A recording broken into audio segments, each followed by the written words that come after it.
سفارش کے سلسلے میں سوال ہے کہ جو ایصال ثواب کا سلسلہ ہے والدین مرحومین کے سلسلے میں خصوصاً اس کی کیا صورت ہے، کیا طریقے ممکن ہیں اور شرعی طور پر کس حد تک ثابت ہے۔ دیکھیے، ایصال ثواب کے ضمن میں دو رائے ہیں ہمارے ہاں۔ اکثریت جو بھی ہمارے ہاں سنی علماء ہیں، دیوبندی بھی بریلوی بھی، وہ اس کے قائل ہیں کہ ایصال ثواب ہوتا ہے مالی عبادت کا بھی اور بدنی عبادت کا بھی۔ بدنی عبادت یہ کہ آپ نے نفل پڑھے اور کہا کہ اللہ ان نوافل کا ثواب میرے والد مرحوم کو، والدہ مرحومہ کو یا کسی اور کو پہنچا دیں، یہ ان کا موقف ہے اور وہ مانتے ہیں۔ خیرات کریں اور خیرات کا کہیں، کسی کی بیوہ کی مدد کریں اور کہیں کہ اس کا ثواب اللہ تعالیٰ ان کو پہنچا دے۔ ایک موقف یہ ہے، وہ زیادہ تر ہمارے ہاں جو اہل حدیث حضرات ہیں ان کا موقف ہے۔ تو میں اگرچہ اس معنی میں کہ میں اہل حدیث مسلک سے متعلق نہیں ہوں، لیکن یہ اس معاملے میں میری رائے وہی ہے، وہ یہ ہے کہ بدنی عبادت کا ایصال نہیں ہے، مالی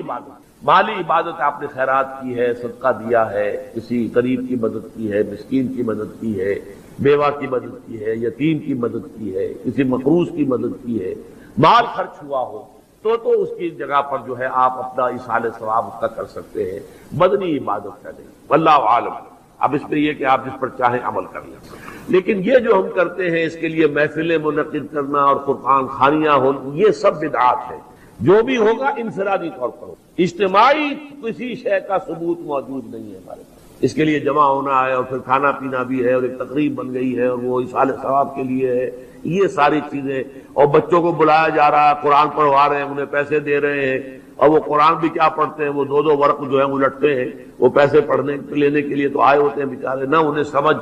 یا یہ کہ اچھا بھائی تم ادھر بیٹھ جاؤ، یہ صفحہ تم پڑھ دو، یہ صفحہ میں پڑھ دیتا ہوں۔ کیا حماقتیں ہیں! ایسے مذاق میں تو سمجھتا ہوں دین کا اور قرآن کے ساتھ تمسخر ہے جو ہوتا ہے، یہ سب بدعات ہے۔ البتہ ذاتی سطح پر آپ نے قرآن پڑھا، اب صبح کے وقت تلاوت کی، اس کا ثواب کسی کو پہنچا دیا، تو جو پہلا مسلک ہے اس کی روح سے جائز ہے۔ میرے نزدیک قرآن پڑھنے سے، نماز سے، نفل سے، اس سے نہیں۔ البتہ مالی جو بھی خیرات ہے، صدقات ہیں، تو اس کا ایصال ثواب ہو سکتا ہے۔ اولاد اگر نیک ہے تو وہ خود صدقہ جاریہ بن جاتے ہیں والدین کے لیے، بشرطے کہ والدین نے ان کی تربیت کی کوشش کی ہو۔ اگر کسی کافر کا بیٹا مسلمان ہو گیا ہے تو اس کافر کو تو اولاد سے کچھ نہیں پہنچے، لیکن کوئی شخص مسلمان تھا، اس نے اپنی اولاد کی تربیت بھی اچھے طریقے پر کی ہے، اب یہ جو اولاد نیکی جو کرے گی تو اس سے اس کا بھی ثواب اس کو پہنچتا رہے گا، یہ صدقہ جاریہ کہلاتا ہے۔ سورۃ الضحیٰ کا اس کا جو شان نزول ہے وہ یہ ہے کہ کچھ دنوں کے لیے ایک تو بالکل شروع میں رک گئی تھی فترت وحی، اس کے علاوہ پھر ایک موقع آیا ہے کہ کچھ عرصے کے لیے بہت دن گزر گیا تو جبرائیل نہیں آئے اور آپ کے اوپر ایک شدید قسم کی جو ہے وہ پریشانی طاری ہو گئی۔ کچھ لوگوں نے بھی طعنہ دینا شروع کر دیا، کچھ عرصے سے محمد تم نے کوئی نئی وحی نہیں سنائی، کیا ہوا تمہارا شیطان کیا چلا گیا بس؟ کوئی ایسا بھی بتایا گیا کہ ایک دفعہ کئی راتوں تک آپ رات کو اٹھے نہیں، تو کہا وہ تمہارا شیطان تمہیں چھوڑ گیا ہے۔ وہ ساتھ کے رہنے والی عورت جو تھی کہ رات میں نے سنی نہیں تمہاری کوئی پڑھنے کی جو تم پڑھا کرتے تھے، کہ شاید شیطان تمہیں چھوڑ گیا ہے۔ خود آپ کو جس قدر ایک اشتیاق رہتا تھا کہ وہی آئے اور آپ کی وہ روح کو جو ہے مزید اور غذا اور تر و تازگی جو ہے وہ مسلسل ملتی رہے، اس کی وجہ سے یہاں تک آتا ہے کہ حضور فرماتے ہیں کہ اس درجے میں رنج اور غم میں تھا کہ میں سوچتا بربنائے طب بشری، اس درجے حضور کے اوپر جو ہے یہ شاخ گزر رہا تھا کہ وہی کیسے بند ہو گئی، اور اس میں یہ بھی تھا کہ اللہ ناراض تو نہیں ہو گیا، کیا مجھ سے کوئی خطا تو ایسی نہیں ہوگی، یہ سبب کیا ہوا ہے؟ یہ ہے وہ کیفیت کہ جس کے اندر یہ آیتیں نازل ہو رہی ہیں۔ اور اب آپ اس کو سمجھ لیجئے کہ اس کا نفسیاتی اور انسان کی باطنی کیفیات کے ساتھ کیا تعلق ہے۔ انسان پر دو طرح کی کیفیات طاری ہوتی رہتی ہیں، جیسے میں نے پہلے ایک دفعہ آپ کو بتایا صدیق اور شہید کے درمیان جو فرق ہے بنیادی، کہ کچھ بنیادی طور پر لوگ ایکسٹروورٹس ہوتے ہیں، کچھ بنیادی طور پر انٹروورٹس ہوتے ہیں۔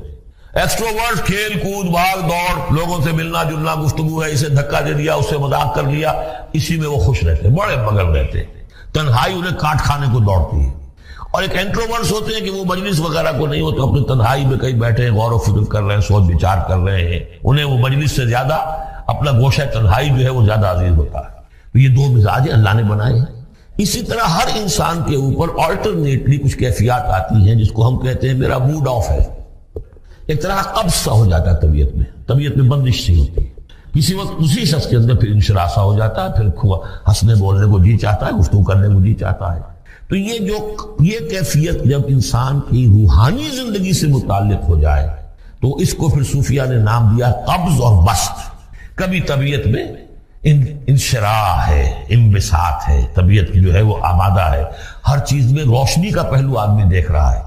ہر چیز کے اندر آپ کو معلوم ہے ایک تاریک رخ بھی ہوتا ہے کسی معاملے کا اور روشن رخ بھی ہوتا ہے، اس وقت انسان روشن رخ کو دیکھتا ہے۔ اور ایک وقت میں آتا ہے کہ طبیعت میں بندش سی لگ گئی ہے، جیسے اندر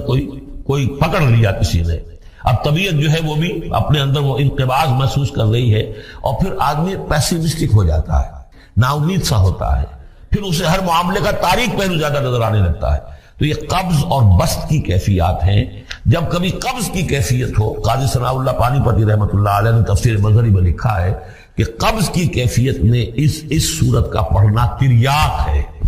جس طرح حضور صلی اللہ علیہ وسلم کے لیے گویا کہ اس وقت جو وحی کا بند ہو جانا تھا وہ گویا کہ ایک طرح کے انقباض اور قبض کی کیفیت پیدا ہوئی تھی، اس میں اب اللہ تعالیٰ فرما رہے ہیں والضحیٰ، قسم ہے دن کے دھوپ چڑھنے کے وقت کی، واللیل اذا سجا، اور قسم ہے رات کی جبکہ وہ چھا جائے یا ساکن ہو جائے، سجا کے دونوں معنی سکون۔ اب دیکھیے ان دونوں کو کیوں لایا؟ اس لیے کہ صبح ہے، حرکت ہے، برکت ہے، چلنا ہے، دوڑنا ہے، ہر شخص جا رہا ہے، ادھر جا رہا ہے، ادھر جا رہا ہے، رات کو سکون ہو گیا، تاریکی چھا گئی اور شور سنگامہ ختم ہو گیا۔ لیکن یہ رات اور دن دونوں ضروری ہے انسان کے لیے، یہاں کا نظام چلانے کے لیے۔ اگر رات ہی رات ہوتی تب بھی یہ دنیا نہ چلتی، اور دن ہی دن ہوتا تب بھی نہ چلتا، تو رات بھی ضروری ہے۔ اسی طریقے سے نفس انسانی کے لیے کبھی کبھی قبض کا وقفہ بھی ضروری ہے۔ آپ اسے یہ نہ سمجھیں کہ اللہ تعالیٰ ناراض ہو گیا، یہ بھی ہماری تربیت کا ایک یوں سمجھیے کہ ایک جز ہے۔ ما ودعک ربک وما قلی، آپ کے رب نے آپ کو رخصت نہیں کیا ہے، نہ ہی وہ آپ سے ناراض ہوا ہے۔ وَلَلْآخِرَةُ خَيْرٌ لَكَ مِنَ الْأُولَىٰ، اور اس کے بعد جو وقت آئے گا اس قبض کے بعد وہ پہلی سے بھی بہتر ہوگا۔ اور میں حیران ہوتا ہوں کہ کیسے غالب نے وہ بات کہی ہے کہ جو بالکل ترجمانی ہے اس کی، رکتی ہے میری طبع تو ہوتی ہے رواں اور، یعنی یہ کہ جب میری طبیعت کے اوپر کبھی کبھی رکاوٹ سی آ جاتی ہے، اب شعر جو ہے اچھے نازل نہیں ہو رہے، لیکن جب وہ رکاوٹ سے میں نکلتا ہوں، اس قبض سے نکلتا ہوں، رکتی ہے میری طبع تو ہوتی ہے رواں اور، اس لیے کہ اس قبض کے بعد جب مرحلہ آتا ہے انبساط کا اور انشراح کا تو وہ ایک قدم آگے ہوتا ہے، آدمی اس پہلی کیفیت سے ایک درجہ جو ہے اس کا بڑھ چکا ہوتا ہے۔ وَلَلْآخِرَةُ خَيْرٌ لَكَ مِنَ الْأُولَىٰ، یقیناً پچھلی ہر گھڑی، ہر ساعت اور ہر قبض کے بعد آنے والا انبساط آپ کے لیے پہلے سے اونچا درجہ لے کر آئے گا۔ وَلَسَوْفَ يُعْطِيكَ رَبُّكَ فَتَرْضَىٰ، ان قریب آپ کا رب آپ کو اتنا کچھ دے گا، اتنا کچھ دے گا، آپ کی محنتوں کے وہ نتائج سامنے آئیں گے کہ آپ راضی ہو جائیں گے۔ اب دیکھیے پچھلی صورت ختم ہوئی تھی وَلَسَوْفَ يَرْضَىٰ، یہاں ہے وَلَسَوْفَ يُعْطِيكَ رَبُّكَ فَتَرْضَىٰ، صرف ضمیر کا فرق ہے، کیونکہ صدیق پر وحی نہیں آتی، براہ راست خطاب نہیں کیا جا سکتا، وہاں وہ صیغہ جو ہے وہ غائب کا ہے، وَلَسَوْفَ يَرْضَىٰ، اور چونکہ نبی وہ ہے جس پر وحی آ رہی ہے، براہ راست مخاطب ہے، تو فَلَسَوْفَ يُعْطِيكَ رَبُّكَ فَتَرْضَىٰ، آپ کا رب اتنا کچھ دے گا کہ آپ راضی ہو جائیں گے۔ اب یہ کہ اسی قبض کی حالت میں پھر اللہ تعالیٰ اپنے احسان جتا رہا ہے، اور یہ بہترین ہے۔ کبھی طبیعت پر ڈپریشن ہو اس طرح کی اور قبض کی کیفیت ہو تو آدمی یاد کرے کس کس مرحلے پر اللہ نے میری دستگیری فرمائی، کن کن مراحل پر اللہ تعالیٰ نے مجھے مشکلات سے نکالا، اس سے وہ حوصلہ بڑھتا ہے۔ اور اس کو بھی سمجھیے کہ اسی انداز میں علم یجد کا یتیماً فآویٰ، یہ سیرت النبی کے بڑے اہم حصے ہیں اس میں آ گئے۔ آپ کی پیدائش یتیمی ہوئے، پوسٹیورس چائلڈ، باپ تو پہلے فوت ہو چکا ہے، 6 سال کی عمر میں والدہ گئی، 8 سال کی عمر میں دادا گئے، اور وہ یعنی جو آپ نے دیکھا ہے ابتدائی زمانہ زندگی کا تو وہ یتیمی کا، علم یجد کا یتیماً فآویٰ، کیا اس نے اے محمد آپ کو نہ پایا کہ آپ یتیم تھے، پھر پناہ دی، آپ کے لیے بندوبست کیا، دادا کے دل میں جو شفقت ڈالی، پھر آپ کے تایا زبیر کے دل میں جو شفقت ڈالی۔ عبد المطلب کے بعد فوراً ابو طالب کا نام آتا ہے، حالانکہ یہ غلط ہے تاریخی اعتبار سے۔ عبد المطلب کے بعد کافی عرصے تک زبیر جو آپ کے تایا تھے وہ سرپرست تھے، پھر ان کے انتقال کے بعد ابو طالب کا معاملہ آیا، لیکن ان کو بیچ میں سے غائب کر دیا گیا۔ بہرحال اللہ تعالیٰ جو بھی کسی کے دل میں ڈالتا ہے، آخر ابو طالب کے دل میں محبت ڈالی تو کس نے ڈالی؟ وہ ہم پڑھ چکے ہیں سورہ طٰہٰ میں، وَأَلْقَيْتُ عَلَيْكَ مَحَبَّةً مِّنِّي، حضرت موسیٰ علیہ السلام کی موہنی صورت کے اوپر اللہ تعالیٰ فرماتے ہم نے اپنی محبت کا پرتو ڈال دیا کہ تمہیں دیکھنے کے بعد وہ قتل کرنے کے ارادے سے باز رہ گئے، ان کے ہاتھ شل ہو گئے، ایسی موہنی صورت، اسے قتل کرنا۔ وَأَلْقَيْتُ عَلَيْكَ مُحَبَّةً مِّنِّي وَلِتُصْنَعَ عَلَىٰ عَيْنِي، یہ ہوا ہے۔ تو فرمایا أَلَمْ يَجِدْكَ يَتِيمًا فَآوَىٰ وَوَجَدَكَ ضَالًّا فَهَدَىٰ، اور پھر جب آپ شعور کی پختگی کو پہنچے اور غور و فکر کا مرحلہ آیا، حقائق میں انسان کو سوچ بچار کا مرحلہ آیا اور آپ کو دیکھا کہ آپ تلاش حقیقت میں سرگرداں ہیں تو ہدایت دی۔ وہ آگے آ جائے گا، بہت قریب پہنچ گئے ہم۔ اقرأ بسم ربک الذی خلق، وہ مرحلہ جب آئے گا۔ ووجدک عائلا فاغنی، اور پایا آپ کو تنگ دست تو غنی کر دیا۔ کس طرح سے راستہ پیدا کیا ہے خدیجہ الکبریٰ رضی اللہ تعالی عنہا نے، جو بھی ان کے آپ کے محاسن دیکھے کتنی گرویدہ ہوئی ہیں۔ بڑے بڑے سردار قریش کے جو ہے ان سے نکاح کے خواہش مند تھے، انہوں نے خود جو ہے اپنی لونی کے ذریعے سے پیغام دیا ہے حضور کو۔ تو یہ ساری چیزیں جو ہے ان کی ساری دولت جو ہے وہ پوری کی پوری انہوں نے لا کر حضور کے قدموں میں ڈال دی ہے۔ وَوَجَدَكَ عَائِلًا فَأَغْنَىٰ فَأَمَّا الْيَتِيمَ فَلَا تَقْهَرْ، تو اے نبی تقاضے ان تینوں چیزوں کے کیا ہیں؟ ہم نے آپ کو یتیم پایا، پناہ دی، اب آپ بھی یتیم کی سرپرستی کیجئے، کسی یتیم کو اس کے اوپر کوئی جبر نہ ہو، سختی نہ ہو۔ وَأَمَّا السَّائِلَ فَلَا تَنْهَرْ، اور آپ جبکہ تلاش حقیقت میں سرگرداں تھے تو ہم نے آپ کو ہدایت دی،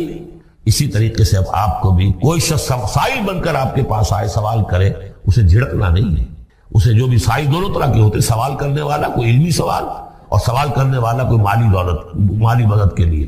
وَأَمَّا بِنِعْمَةِ رَبِّكَ فَحَدِّثْ، اور جو ہدایت تمہیں دی ہے ہم نے اب اسے عام کرو، یہ نعمت ہے، آپ کے رب کا انعام ہے، یہ ہدایت جو آپ کو عطا ہوئی ہے اس کو بیان کرو۔ اس کے بیان کرنے میں یہ بھی ہے کہ اللہ کے انعامات کا چرچا انسان کرے اس کا شکر ادا کرنے کے لیے، اور یہ بھی ہے کہ اس کو پھیلائے اور عام کرے، دوسروں تک پہنچائے، ورنہ وہ مغل ہو جائے گا کہ وہ دولت جو ہے ہدایت کی اس کو آدمی صرف اپنی ذات تک محدود رکھے اور اس کا جو خیر ہے وہ دوسروں تک نہ پہنچائے۔